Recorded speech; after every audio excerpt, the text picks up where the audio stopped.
جب حضرت ابو سفیان رضی اللہ تعالیٰ عنہ نے اس بات کا اعلان کیا تو یہ سن کر لوگ اپنے اپنے گھروں میں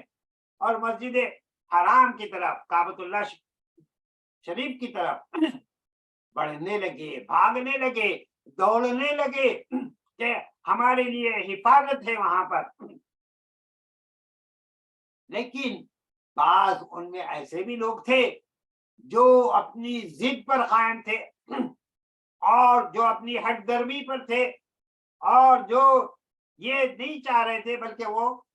ان کے ذہن میں یہ تھا کہ ہم کو تو کامیابی ہوگی اور ہم جو ہے ان کے ساتھ لڑائی کریں گے اور جو ہے ہم ان کے ساتھ کھڑے رہیں گے اور ہماری جنگ چلتی رہے گی، وہ مطالبہ منظور کرے یا نہ کرے۔ قریش کے یہ جو اس قسم کے جو لوگ تھے، ان میں جو مسلمانوں سے لڑنے کے لیے ان میں کون تھے؟ اکرمہ بن ابی جہل، ابو جہل کے بیٹے اکرمہ، یہ بھی بعد میں مسلمان ہو گئے، ان کے تعلق سے پھر آپ کو بتایا جائے گا۔ صفوان بن امیہ اور سہیل بن عمرو، یہ اپنی کمان لے کر اپنے جو ہے وہ قندمہ کے اندر جمع ہو گئے۔ ان میں بنو بکر کا ایک آدمی حماس بن قیس، قاف یاسین، یہ بھی تھا، جو اس سے پہلے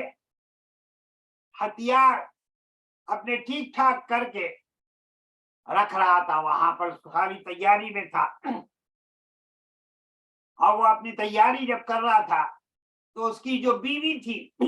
اس نے اپنے شوہر سے پوچھا تھا کہ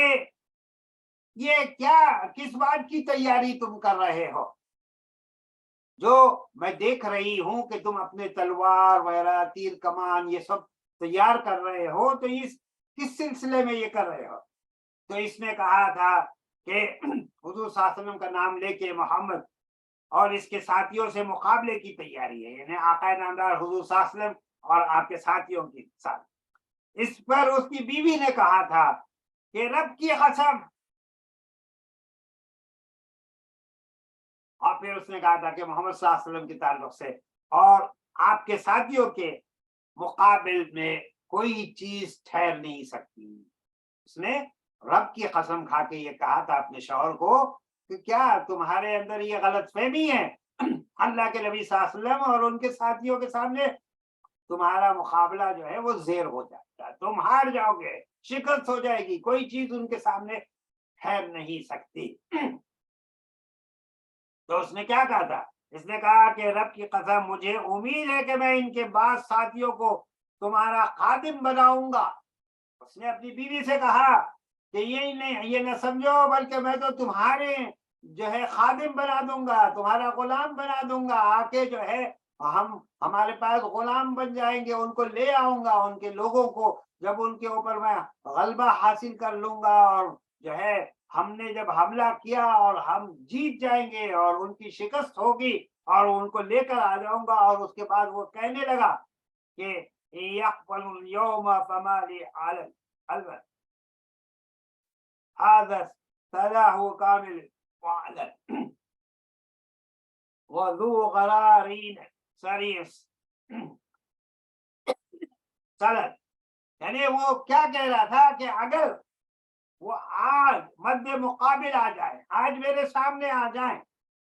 تو میرے لیے کوئی عذر نہ ہوگا، کسی قسم کا کوئی عذر نہیں ہوگا، میں ان پر حملہ آور ہو جاؤں گا۔ اور یہ مکمل ہتھیار جو میرے پاس ہیں یہ اتنے تیز ہیں اور ان کا نیزہ ایسا ہے کہ وہ اس کے ذریعے سے ان کے جو ہے ان کے اوپر حملہ کروں گا اور میں غالب آ جاؤں گا۔ اور یہ دو دھاری تلواریں جو میرے پاس ہیں یہ بہت زیادہ کام آنے والی ہے۔ اور یہ قندمہ کی لڑائی میں یہ شخص بھی آیا تھا۔ اسی طریقے سے اسلامی لشکر جو تھا وہ طوا کے علاقے میں، یعنی حضور احمد نبی کریم صلی اللہ علیہ وسلم جب مرض ظہران، میں نے کہا آپ سے اس سے پہلے، وہاں سے روانہ ہو کر ذی طوا پہنچے، اس دوران اللہ کی طرف سے جو ایک فتح کی، فتح مبین کے اعزاز پر آپ نے اپنا سر جھکا لیا، اور آپ نے اپنا سر جھکا کے ہی رکھا تھا۔ اسی وجہ سے آپ دیکھیے کہ بعض جو روایات میں آتا ہے کہ آقا نامدار حضور صلی اللہ علیہ وسلم نے اپنے ساتھیوں سے بھی کہا تھا، صحابہ کرام رضوان اللہ تعالیٰ علیہم اجمعین سے، کہ میرے سر کے اوپر ایک چادر ڈال دو، تاکہ ہم جب داخل ہوں تو میں نہیں چاہتا کہ جو لوگ وہاں پر کھڑے ہوں گے وہ ان کے اندر یہ ایسی بات ہو کہ ہم آج ہار گئے ہیں یا یہ سوچنے لگے، بلکہ میں تو رحمت للعالمین ہوں انشاءاللہ، یہ نہیں تو ان کی اولاد میں کوئی نہ کوئی اسلام کی طرف داخل ہوتا رہے گا۔ تو آپ جو ہے آپ نے سر کو جھکا لیا، یہاں تک کہ آپ کے جو داڑھی مبارک کے جو بال تھے وہ اپنے آپ کے سینے کو اور آپ کی جو لکڑی تھی اس سے بھی لگ رہے تھے۔ ذی طوا میں آپ نے لشکر کی ترتیب فرمائی۔ وہاں پر آپ جب پہنچے ذی طوا میں تو آپ نے اپنے پورے لشکر کی ترتیب فرما دی۔ خالد بن ولید کو سیدھے ہاتھ کی جانب رکھا، داہنے پہلو پر رکھا، اس میں اسلم اور سلیم اور غفار اور مزینہ جوہینہ اور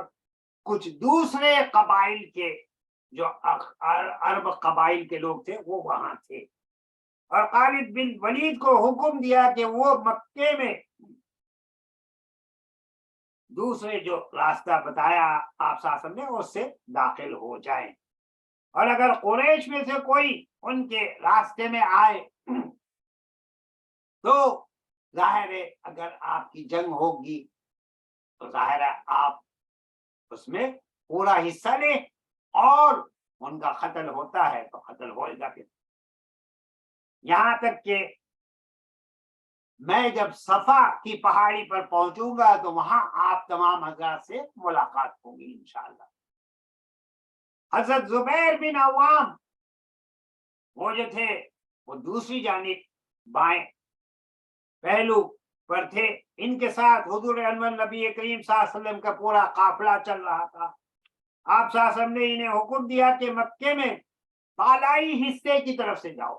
کیونکہ حضرت خالد بن ولید رضی اللہ تعالیٰ عنہ کہا کہ تم دوسرے نیچے والے راستے کی طرف سے مکے کی طرف پہنچو، اور حضرت زبیر بن عوام رضی اللہ تعالیٰ عنہ کو کہا کہ ہم یہ اوپر والے راستے کی طرف سے دوسری طرف سے جائیں گے ہم، اور آپ صلی اللہ علیہ وسلم نے انہیں حکم دیا کہ مکے میں بالائی حصے یعنی گدا سے داخل ہوں، اور ہجوم میں آپ کا جھنڈا گاڑ کر آپ کی آمد تک وہیں ٹھہرے رہے۔ آپ نے ان کو اس بات کی ہدایت فرمائی کہ وہاں جب پہنچ جائیں تو وہاں پر اسلامی جھنڈے کو گاڑ دے، اس کو لگا دے، اور پھر وہیں پر انتظار کرتے رہیں آقا نامدار حضور انور نبی کریم صلی اللہ علیہ وسلم کی آمد کا۔ حضرت ابو عبیدہ رضی اللہ تعالیٰ عنہ آپ نے صلی اللہ علیہ وسلم نے حکم دیا کہ وہ بطن وادی دا نون کا راستہ، وہ اس راستے سے وہاں پر پہنچے، یہاں تک کہ وہ جب پہنچیں گے تو حضور انور نبی کریم صلی اللہ علیہ وسلم بھی وہاں پر پہنچ جائیں گے، اور یہ جب وہاں پہنچیں گے، اور ان تمام ہدایات کے بعد تمام جو دستے تھے لشکر کے جو لوگ تھے جن کی گروپ بنا دیے گئے تھے، اور آقا نامدار حضور صلی اللہ علیہ وسلم نے اپنے ہدایات سے ان کو بتا دیا تھا کہ کس کس طریقے سے کون سے راستے سے کس نے آگے آنا ہے اور وہاں پہنچنا ہے، اور راستے میں اگر کسی بھی قسم کے کوئی ٹکراؤ ہو جائے مشرکین اور منکرین اور کفار سے، تو پھر آپ بالکل بھی جو ہے اس کے لیے ٹھہرے نہیں، بلکہ اس میں آپ جنگ جاری رکھیں یہاں تک کہ اللہ تعالیٰ آپ کو غلبہ عطا فرمائے اور آپ سب سے وہاں ملاقات ہوگی۔ اور اگر کسی بھی قسم کی کوئی جنگ نہ ہوئی تو انشاءاللہ آپ کا دستہ آگے چلتا رہے گا، آپ کا قافلہ آگے بڑھتا رہے گا، اور انشاءاللہ صفا پر، وہاں پر انشاءاللہ صفا کی پہاڑی پر آپ سب سے وہاں پر ملاقات ہوگی۔ حضرت خالد بن ولید اور ان کے جو ساتھی تھے، ان کی راہ میں جو مشرک بھی آیا تو ان کے ساتھ ان کا جو معاملات ہوئے تو انہوں نے جو ہے کرزن، جابر فہری اور خنیس بن خالد بن ربیہ، ان کے ساتھ ان کے جو ہے جنگ ہوئی، اور یہ جو ہے اس میں ان کے شہادت ہو گئی ہے لوگوں کی جو، اور یہ دو لوگ لشکر سے بچھڑ کر ایک دوسرے راستے پر چل پڑے اور اسی دوران میں ان کا قتل کر دیا گیا۔ یہ جو دو ساتھی تھے قندمہ پہنچ کر حضرت خالد بن ولید رضی اللہ اور ان کے جو ساتھی تھے ان کی پھر مدبھیڑ وہاں پر ہوئی قریش کے لوگوں سے، اور معمولی سی جھڑپ ہوئی، اور اس میں 12 مشرکین جو تھے وہ مارے گئے، ان کا قتل ہو گیا۔ اور اس کے بعد مشرکین میں ایک بھگدڑ مچ گئی، وہ پریشان ہو گئے کہ بھئی یہ کیا ہو رہا ہے، اور حماس بن قیس جو مسلمانوں سے جنگ کے لیے ہتھیار ٹھیک ٹھاک کرتا رہتا تھا، جس کے بارے میں نے بتایا تھا جب اس کی بیوی نے یہ کہا تھا کہ بھی تم مقابلہ نہیں کر سکتے، بھاگ کر اپنے گھر میں چلا گیا اور اپنی بیوی سے بولا دروازہ بند کر لو،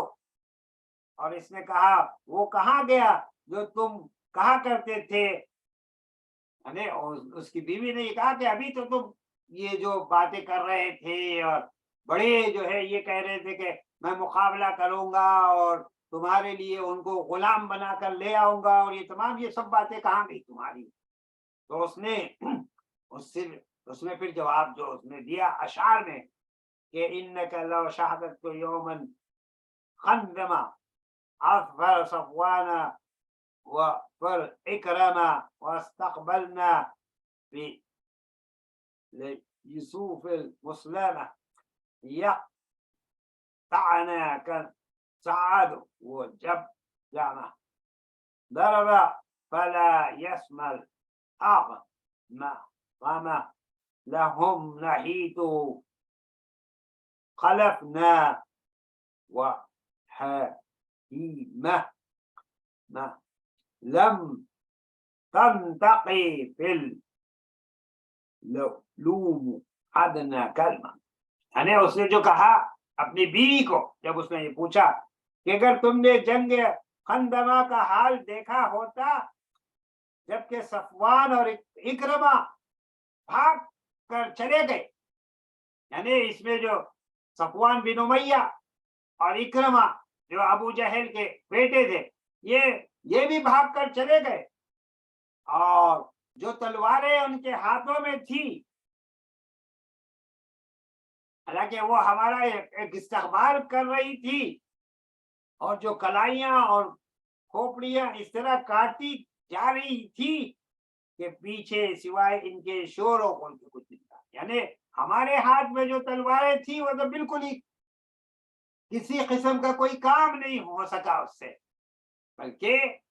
جو لوگ اور بھی تھے ان کے جو ہے کھوپڑی کاٹی جا رہی تھی، ان کا قتل ہو رہا تھا، اور پھر ہر طرف شور تھا اور کچھ سنا ہی نہیں دے رہا تھا، ایک قسم کا شور تھا ہر طرف اور کچھ پتہ نہیں چل رہا تھا، تو تم ملامت کی ادنا بات نہ کہتی، اگر تم کو یہ سب تم نے دیکھا ہوتا تو جو بات تم نے مجھے کہی میں جب آ کر اپنے گھر میں چھپ گیا آج ہے تو اس وقت تم یہ نہیں کہتی۔ اس کے بعد حضرت خالد بن ولید رضی اللہ عنہ مکے کی گلی کوچوں کو جو ہے رونگتے ہوئے اور ایک فتح حاصل کرتے ہوئے صفا کی پہاڑی پر حضور انور نبی کریم صلی اللہ علیہ وسلم سے آ کر انہوں نے ملاقات کی۔ دوسری طرف حضرت زبیر رضی اللہ عنہ نے آگے بڑھ کر حجون میں مسجد فتح کے پاس وہاں رسول اللہ صلی اللہ علیہ وسلم کے جھنڈا گاڑا انہوں نے، اور آپ صلی اللہ علیہ وسلم کے لیے ایک قبہ نصب کیا۔ پھر مسلسل وہی ٹھہرے رہے یہاں تک کہ رسول اللہ صلی اللہ علیہ وسلم تشریف لے آئے۔ مسجد حرام میں حضور انور نبی کریم صلی اللہ علیہ وسلم کے داخلہ، آپ صلی اللہ علیہ وسلم کی آمد، اور آپ کے بعد آپ صلی اللہ علیہ وسلم کس طریقے سے مسجد حرام میں کعبۃ اللہ شریف میں آپ کیسے داخل ہوئے اور بتوں کے تعلق سے کیا معاملہ ہوا۔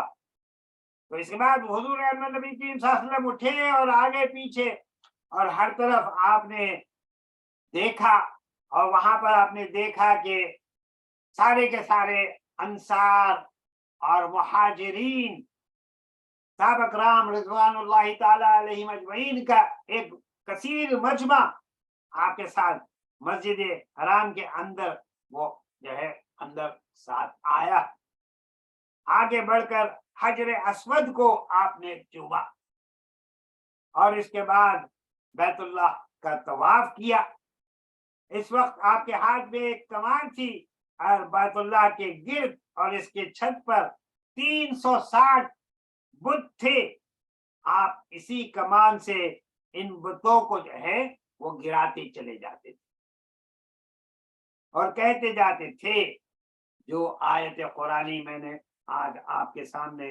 تلاوت کی تھی سورہ بنی اسرائیل کی، جس میں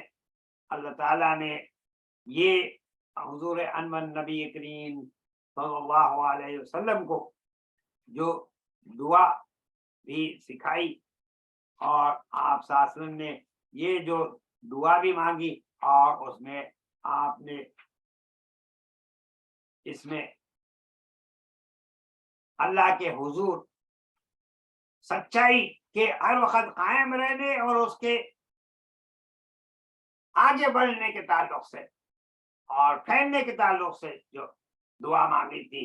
کہ بسم اللہ الرحمن الرحیم وقل رب ادخلنی مدخل صدق واخرجنی مخرج صدق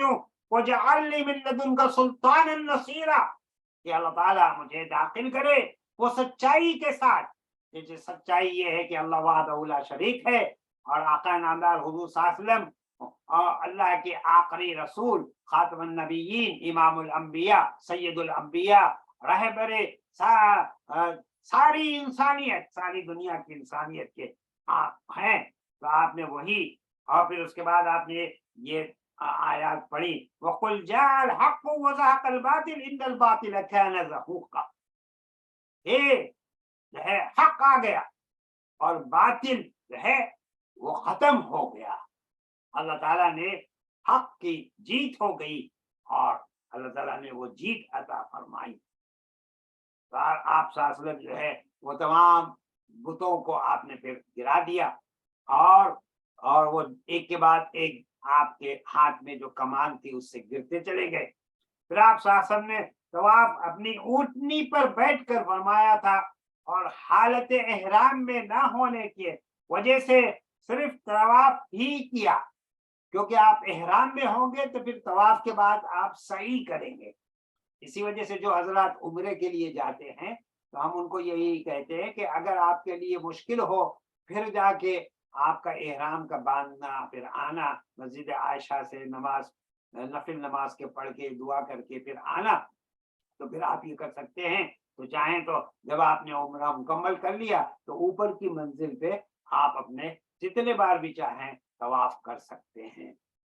اور پھر اگر ظاہر ہے آپ جو وہاں پر ہیں تو آپ صحیح بھی کر لیجیے گا، مگر یہ ہے کہ آپ طواف کر سکتے ہیں تو اس میں آپ کے لیے اور اجر و ثواب بھی ہے۔ مگر اللہ کے نبی صلی اللہ علیہ وسلم نے جو ہے یہاں پر یہ آپ نے صرف طواف فرمایا، اور اس کے بعد اس پر اکتفا کیا۔ تکمیل طواف کے بعد حضرت عثمان بن طلحہ کو بلا کر ان سے کعبے کی کنجی لی عثمان بن طلحہ رضی اللہ تعالیٰ عنہ جو تھے کعبۃ اللہ شریف کے متولی تھے، اور آج بھی انہی کی فیملی میں، انہی کے گھر میں یہ سلسلہ چل رہا الحمدللہ۔ اور پھر آپ کے حکم سے خانہ کعبہ کھولا گیا، اندر داخل ہوئے تو تصویریں نظر آئیں جن میں حضرت ابراہیم علیہ السلام اور حضرت اسماعیل علیہ السلام کی تصویریں تھی، جس پہ انہوں نے یہ لگایا ہوا تھا کہ ان کے ہاتھ میں ایک لکڑی ہے، اور اس میں وہ یہ کر رہے ہیں کہ جیسے کوئی کاغذات ہو یا کچھ ہو، تو وہ تصویر میں ایسے بنایا تھا کہ یہ فال دیکھ کر کچھ بتا رہے ہوں یا فال کے تعلق سے۔ تو آپ نے جو ہے آقا نامدار حضور انور نبی کریم صلی اللہ علیہ وسلم نے یہ منظر دیکھ کر فرمایا کہ اللہ ان مشرکین کو ہلاک کرے جنہوں نے یہ تصویر بنائی ہے، کیونکہ حضرت ابراہیم علیہ السلام نے نہ کبھی فال کے تعلق سے کوئی کسی بھی قسم کے کوئی جو ہے بات کی، نہ پرچار کیا، نہ کسی کو اس کی طرف بتایا، اور نہ ہی حضرت اسماعیل علیہ السلام نے ایسا کوئی کام کیا۔ تو آپ نے کہا کہ اللہ تعالیٰ ان مشرکین کو ہلاک کرے، اور اسی وجہ سے دیکھیے، مگر افسوس کی بات یہ ہے کہ ہمارے پاس کتنے ایسے لوگ ہیں جو ان تمام چیزوں میں ملوث ہیں، اور جو ہے نہ صرف یہ بلکہ ان ممالک میں جو ہم دیکھتے ہیں کہ بہت سے لوگ اخبارات جو خریدتے ہیں تو وہ اپنے آپ کو کہتے ہیں کہ میں یہ اسٹار ہے میرا، وہ اسٹار ہے، یہ ستارہ ہے، وہ ستارہ ہے، اور ان تمام چیزوں میں جو ہے ان کے جو ہے بلیو ہے، یقین ہے، تو یہ اسلامی طریقے زندگی سے ان کی نمازیں بھی ضائع ہو جاتی۔ حضور انور نبی کریم صلی اللہ علیہ وسلم نے فرمایا جس نے کسی نجومی کے باتوں پر بلیو کیا تو اس کی تو ویسے ہی 40 نمازیں تو چلی گئی، ختم ہو گئی، ضائع ہو گئی۔ تو کیونکہ اس کا ایمان جو ہے ایمان باللہ، ایمان بالرسول، ایمان بالآخرہ، توکل علی اللہ ہونا چاہیے۔ تو یہاں پر بھی آپ دیکھیے کہ اس واقعے کے ذریعے سے اس بات کو بتایا جا رہا ہے کہ یہ جو آپ جو ہے فال کا معاملہ ہے، خاص کر وہ جو ہوتے ہیں بیٹھے ہوئے، خاص کر میرے خیال میں ہمارے ایشیائی ممالک میں تو بہت سے لوگوں نے اس کا بزنس بھی بنایا ہوا ہے کہ ان کے پاس ایک چھوٹا سا پنجرا ہوتا ہے، اس میں کوئی طوطا ہوتا ہے یا کوئی پرندہ ہوتا ہے، وہ کھولتے ہیں، وہ باہر آ کے وہ کوئی نہ کوئی جو ہے ان کے جو کارڈز ہوتے ہیں، پیپر جو ہے وہ اس کو اپنے چونچ سے پکڑتا ہے، پھر وہ پڑھ کے بتاتے ہیں کہ تمہاری قسمت کا حال یہ ہے۔ تو یہ تمام کے تمام دیکھ لیجیے، ایسے ہی ہر جگہ ہے، مغربی ممالک میں ہے، آج بھی آپ دیکھ لیجیے کہ کچھ عرصہ پہلے جو امریکہ میں ایک آدمی تھا جو ہے ایسٹرولوجسٹ، تو اس نے کہا تھا کہ چند سالوں کے بعد یہ پوری دنیا ختم ہو جائے گی، تو ابھی بھی لوگ اس سے پوچھتے ہیں کہ تم نے یہ کہا تھا، یہ کہاں سے لایا تھا؟ تو یاد رکھیے کہ اسلامی طریقۂ زندگی میں ایمان اور یقین جو ہمارا ہوگا مکمل طور پر توکل علی اللہ ہوگا، اللہ پر مکمل توکل ہوگا کہ ہر اچھائی کا، برائی کا، والقدر خیرہ وشرہ من اللہ تعالی والبعث بعد الموت۔ ایمان مفصل اور ایمان مجمل جو آپ پڑھتے ہیں، جو آرٹیکلس آف فیتھ ہے، ایمان کی شرائط ایمان، اور پھر آپ اس میں اقرار بھی کرتے ہیں ایمان مجمل میں کہ آمنت باللہ کما ہوا باسمائہ وصفاتہ وقبلت جمیع احکامہ اقرار باللسان وتصدیق بالقلب، کہ اللہ میں آپ کے تمام ناموں اور صفات پر پورا یقین رکھتا ہوں، اور اس بات کا اقرار اپنی زبان سے بھی کرتا ہوں اور اپنے دل سے بھی کرتا ہوں۔ وقبلت جمیع احکامہ، اور تمام کے تمام دینی احکامات کو جو ہے میں مانتا بھی ہوں، اپناتا بھی ہوں، اور اس کے جو ہے بھرپور عمل پیرا ہونے کے لیے کوشش میں لگا رہتا ہوں، اور اللہ سے یہی دعا مانگتا ہوں کہ اللہ تعالیٰ مجھے اس بات کی اس توفیق عطا فرمائے کہ کوئی بھی عمل مجھ سے ایسا نہ ہو جو اللہ کی نافرمانی کا ذریعہ بنے، یا حضور انور نبی کریم صلی اللہ علیہ وسلم کی جو ہے اتباع سے میں دور ہو جاؤں، بلکہ حضور صلی اللہ علیہ وسلم کو مکمل اتباع کرنے والا بن جاؤں۔ تو یہاں حضرت ابراہیم علیہ السلام کے تعلق سے جو تصویریں انہوں نے مشرکین نے لگائی ہوئی تھی، اور حضرت اسماعیل علیہ السلام کے تعلق سے، اور ان کے ذہن میں یہ تھا کہ یہ جو ہے فال گری جو ہوتی ہے فعلے بتاتے ہیں اور یہ کرتے ہیں، تو اس کا اسلام سے کوئی تعلق نہیں ہے۔ اور اللہ کے نبی صلی اللہ علیہ وسلم نے اس لیے کہا کہ اللہ ان مشرکین کو ہلاک کرے، رب کی قسم ان دونوں پیغمبروں نے کبھی بھی فال کے تیر کا استعمال نہیں کیا، کبھی بھی نہیں کیا، یعنی اس پہ انہوں نے تیر لگا دیا تھا کہ فال بتانے کے لیے۔ پھر آپ صلی اللہ علیہ وسلم نے خانہ کعبہ کے اندر لکڑی کی بنی ہوئی ایک کبوتری بھی دیکھی، ایک کبوتر تھے جو اس کے لکڑی جو ہے سے بنائی ہوئی ایک، تو اور اسے اپنے دست مبارک سے پھر آپ صلی اللہ علیہ وسلم نے اسے بھی اس کو توڑ دیا۔ جو مساجد کا جو سلسلہ ہے، یاد رکھیے جو بہت سی مساجد میں آپ دیکھتے ہیں کہ مختلف قسم کے اور جو ہمارے پاس ہوتا ہے، اس میں بہتر یہ ہے کہ سب سے بہتر مسجد وہ ہے جہاں پر آپ ان تمام چیزوں سے اس کو جو ہے پاک رکھے، کیونکہ سب سے بڑی ہدایت اور تعلیم ہم کو اگر ملتی ہے تو آقا نامدار حضور احمد نبی کریم صلی اللہ علیہ وسلم کی جو ہے آپ کی تعلیمات سے ہے، آپ کی سیرت طیبہ سے ہے، آپ کے ارشادات سے ہے، آپ کے اقوال سے ہے، آپ کے افعال سے ہے۔ پھر خانہ کعبہ میں حضور احمد نبی کریم صلی اللہ علیہ وسلم نے نماز ہوئی اور پھر قریش خطاب بھی فرمایا، یعنی اس کے بعد آپ صلی اللہ علیہ وسلم نے اندر سے جو ہے جب جو ہے خانہ کعبہ کا جو دروازہ ہے پھر وہاں پر نماز پڑھی گئی، بند کر لیا۔ حضرت اسامہ رضی اللہ تعالیٰ عنہ اور بلال رضی اللہ تعالیٰ بھی اندر ہی تھے، تو پھر دروازے کے مقابل جو سامنے جو دیوار تھی اس کی طرف رخ کیا، اور جب دیوار صرف 3 ہاتھ کے فاصلے پر رہ گئی تو وہیں ٹھہر گئے، اور 2 کھمبے آپ کے بائیں جانب تھے، یعنی 2 جو پلر تھے وہ سیدھے ہاتھ کی جانب تھے، لیفٹ ہینڈ اور لیفٹ ہینڈ کی طرف تھے، اور ایک کھمبا دائیں اور بائیں جو تھے، رائٹ اور لیفٹ، اور 3 کھمبے آپ کے پیچھے کی جانب تھے۔ تو ان دنوں میں کیا تھا، خانہ کعبہ میں جو اندر کا جو حصہ ہے اس میں 6 پلرز ہیں، پھر وہیں آپ نے نماز پڑھی، اس کے بعد بیت اللہ کے اندرونی حصے کا چکر لگایا، اور آپ نے تمام گوشوں میں، تمام کعبۃ اللہ شریف کے ہر علاقے میں، ہر جگہ میں، ایک کونے سے لے کے دوسرے کونے تک ہر جگہ آپ نے اللہ کی تکبیر پڑھی، لبیک اللہم لبیک لبیک لا شریک لک لبیک ان الحمد والنعمت لک والملک لا شریک لک لا الہ الا اللہ وحدہ لا شریک لہ لہ الملک ولہ الحمد یحیی ویمیت بیدہ الخیر وهو علی کل شیء قدیر اشہد ان لا الہ الا اللہ وحدہ لا شریک لہ واشہد ان محمدا عبدہ ورسولہ۔ تو اللہ کی تکبیر اور توحید کے کلمات کہے، پھر دروازہ کھول دیا، اور سامنے آپ نے دیکھا کہ قریش کے لوگ تھے، اور وہاں پر صفائیں لگائی گئی، کھچا کچ وہ بھرے ہوئے تھے، اور انہیں انتظار تھا کہ آپ کیا کرتے ہیں۔ آپ نے دروازے کے دونوں بازو پکڑ لیے، اور قریش نیچے تھے، اور آپ صلی اللہ علیہ وسلم نے ان سے مخاطب ہو کر آپ نے فرمایا اللہ کے سوا کوئی معبود نہیں، وہ تنہا ہے، اس کا کوئی شریک نہیں، اس نے اپنا وعدہ سچ کر دکھایا، اپنے بندے کی مدد کی، اور تنہا سارے کے سارے جتنے لوگ دشمنان اسلام تھے ان سب کو شکست ہوئی، کیونکہ اللہ خالق اور مالک اور رازق وحدہ لا شریک ہے۔ سنو، بیت اللہ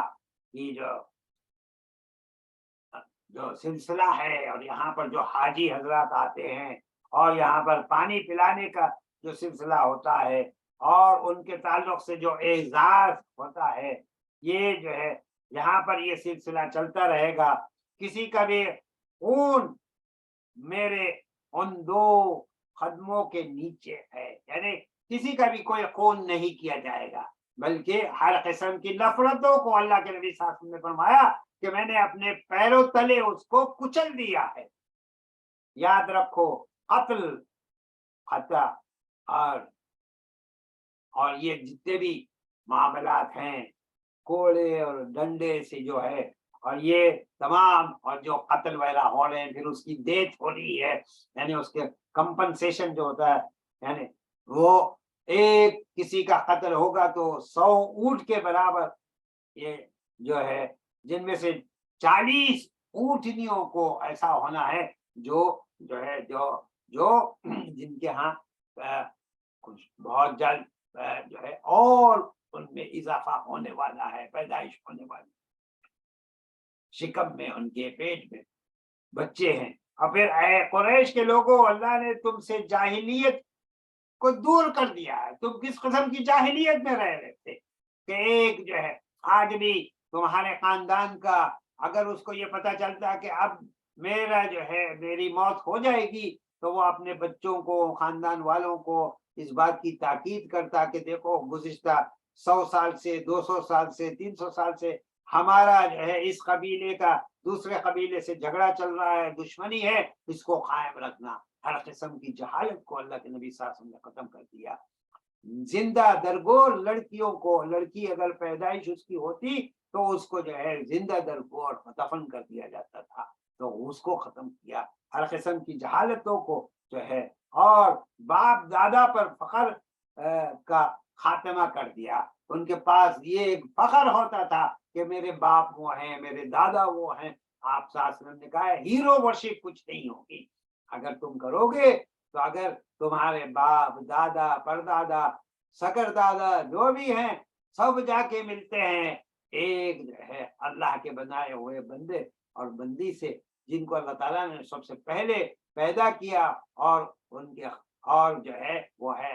سب سے پہلے پیغمبر اسلام حضرت آدم علیہ السلام اور حوا علیہ السلام، تاکہ پھر تم ہر قسم کے تعصبات سے پاک ہو جاؤ، قبائلی تعصبات سے، ملکی تعصبات سے، خاندانی تعصبات سے، جو ہے لسانی تعصبات سے، اور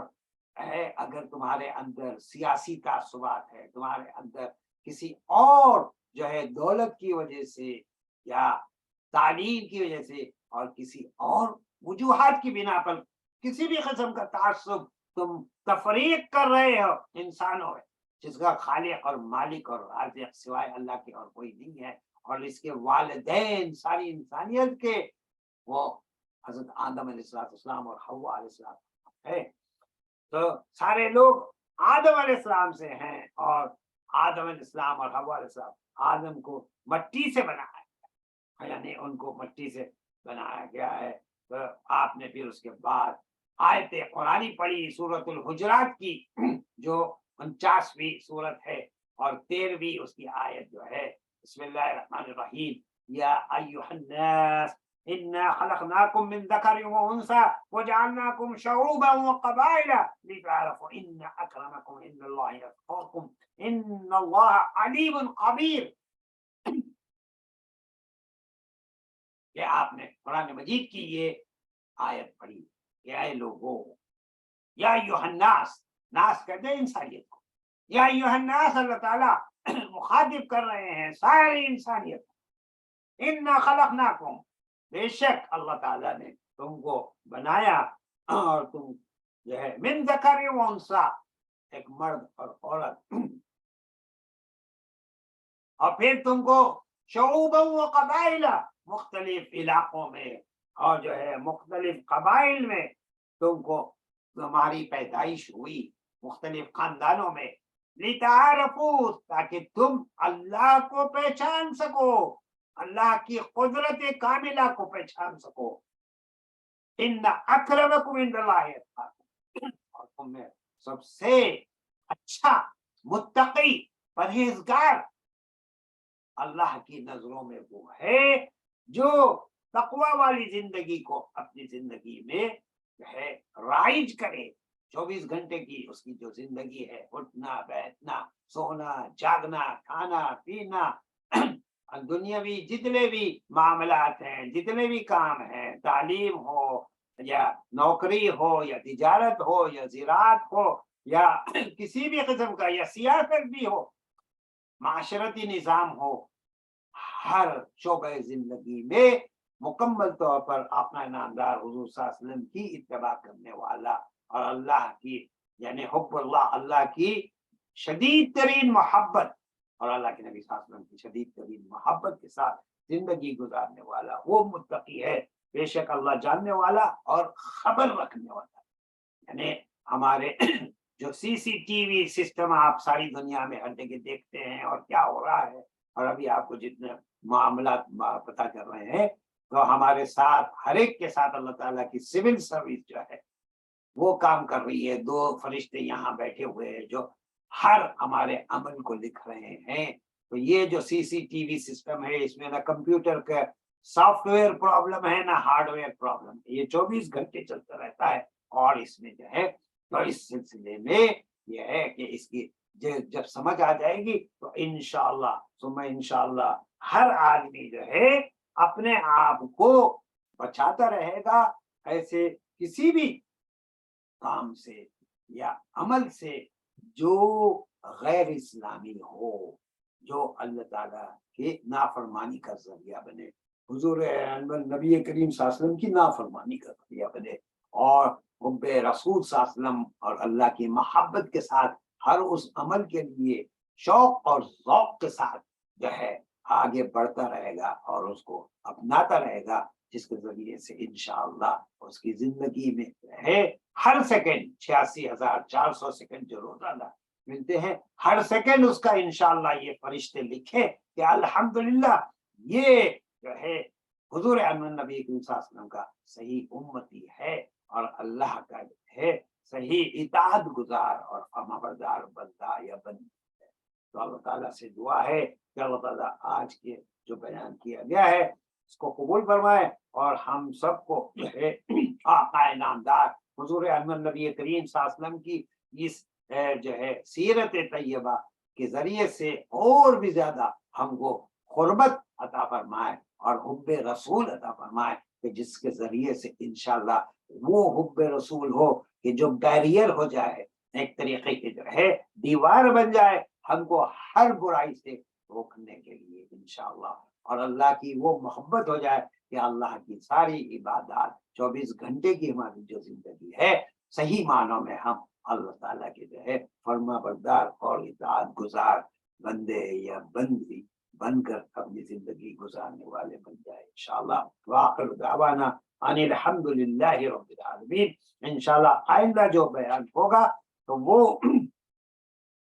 مزید حضور نبی کریم صلی اللہ علیہ وسلم کے جو فتح مکہ کے تعلق سے جو واقعات ہے اس کے تعلق سے بیان کیا جائے گا آئندہ کے درس میں، اور پھر انشاءاللہ یہ سلسلہ آگے بڑھتا رہے گا۔ تو آج ہم نے جو شروع کیا تھا کیونکہ یہاں پر 1 گھنٹے کا فرق پڑ گیا ہے جو سرما میں جو وقت کا ہوتا ہے، تو اس لحاظ سے تو انشاءاللہ اگر جو ہے آپ کے پاس بھی اگر نماز عشاء راوی جلدی ہوتی ہے تو ٹھیک ہے، اگر یہ وقت صحیح ہے تو پھر انشاءاللہ ہم جو آئندہ اتوار کا جو درس ہوگا تو انشاءاللہ ہمارے نماز عصر ہو جائے گی تو اس کے فوراً بعد انشاءاللہ اس کو شروع کر دیا جائے گا اور اس کی اطلاع آپ کو دی جائے گی انشاءاللہ۔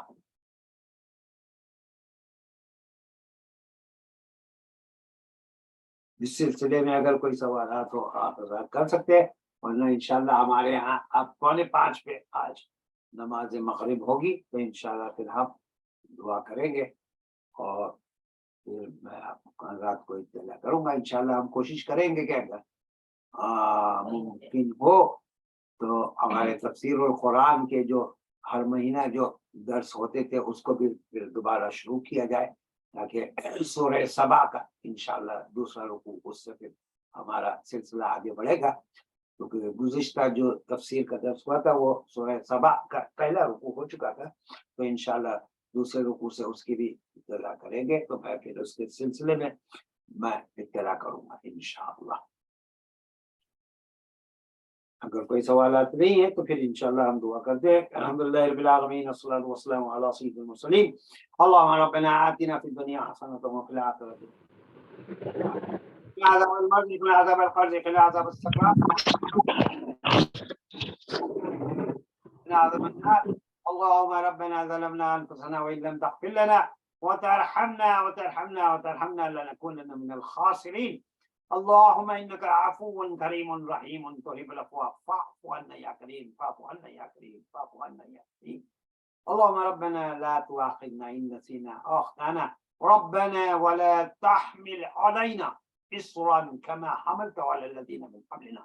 ربنا ولا تحملنا ما لا طاقة لنا به، واعف عنا واغفر لنا وارحمنا، أنت مولانا فانصرنا على القوم الكافرين، أنت مولانا فانصرنا على القوم الحاسدين، أنت مولانا فانصرنا على القوم الظالمين، أنت مولانا فانصرنا على القوم المنافقين، أنت مولانا فانصرنا على القوم الكافرين. اللهم ارحمنا وارحمهم أمة محمد صلى الله عليه وسلم. اللهم انصرنا من نصر دين محمد صلى الله عليه وسلم. اللهم اعزنا واعز الاسلام والمسلمين. اے العالمین ساری دنیا میں رہنے بسنے والے تمام مسلمانوں کو نیک اور ایک فرما اے رب العالمین.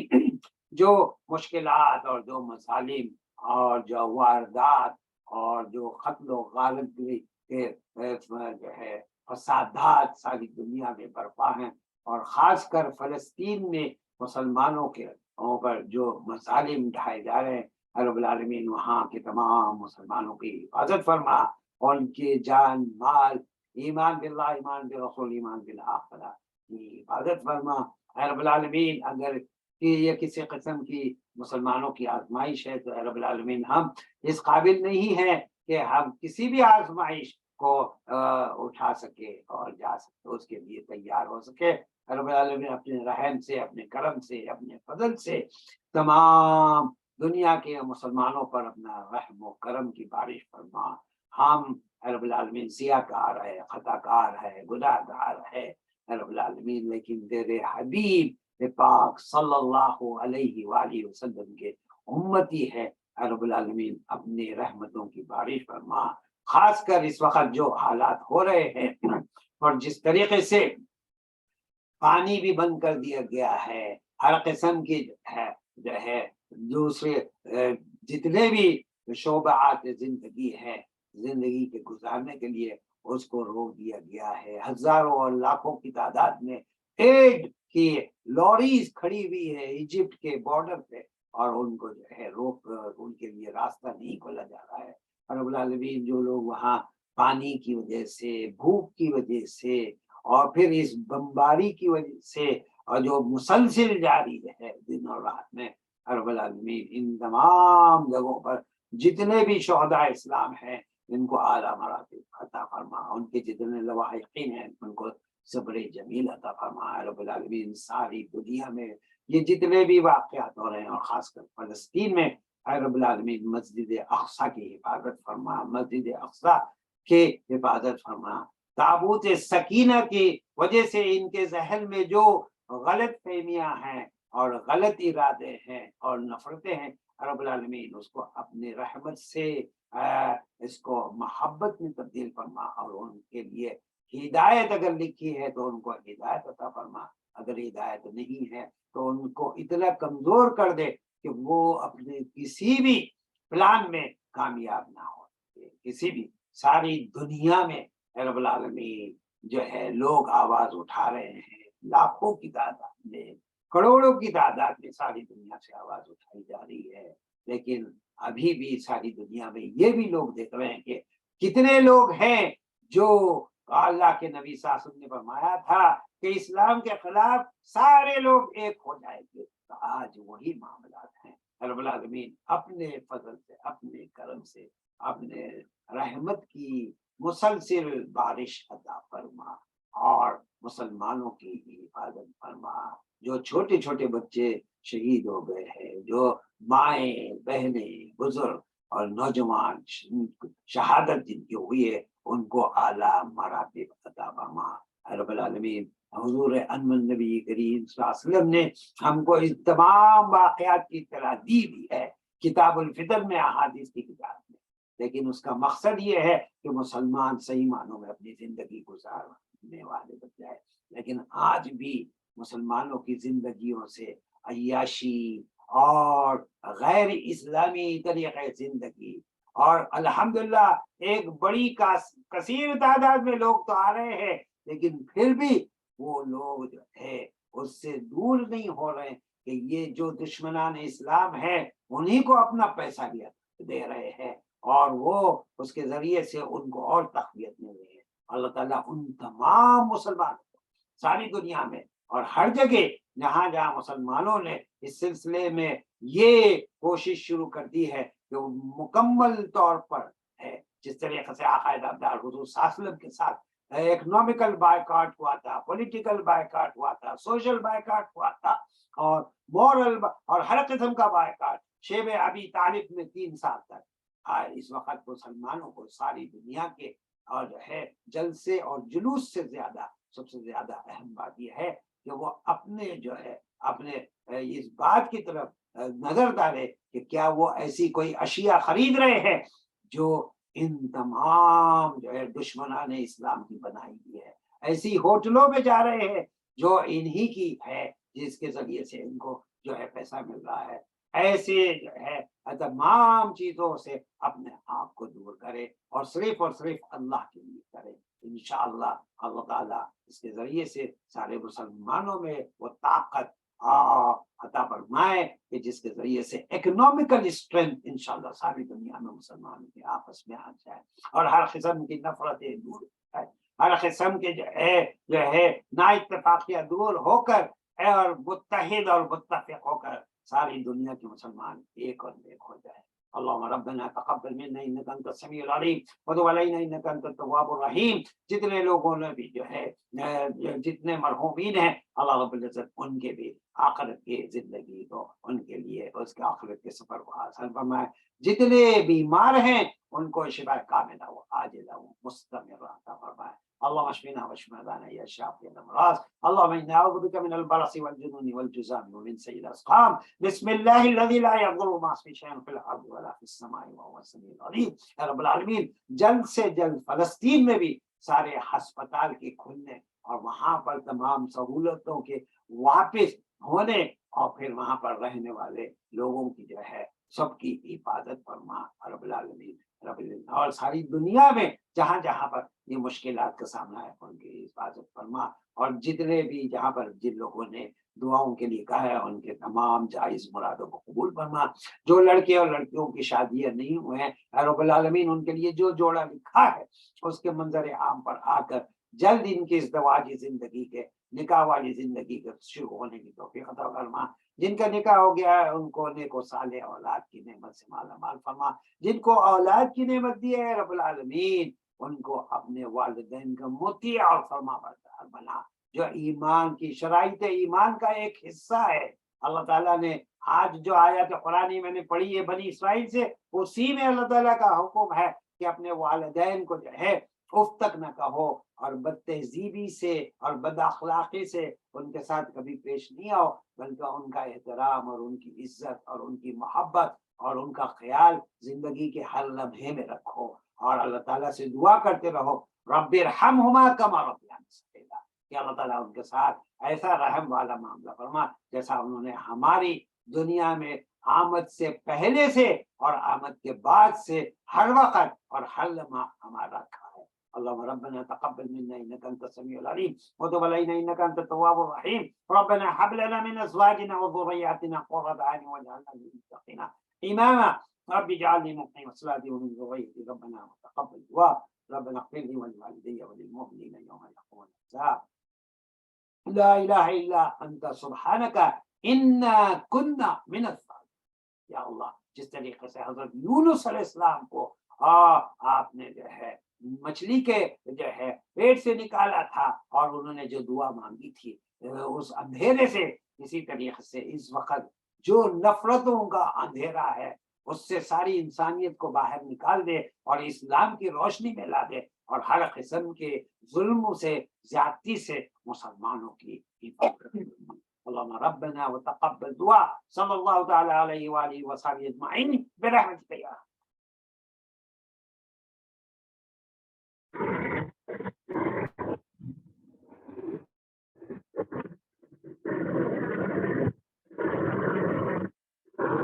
السلام علیکم. وعلیکم السلام ورحمۃ اللہ وبرکاتہ.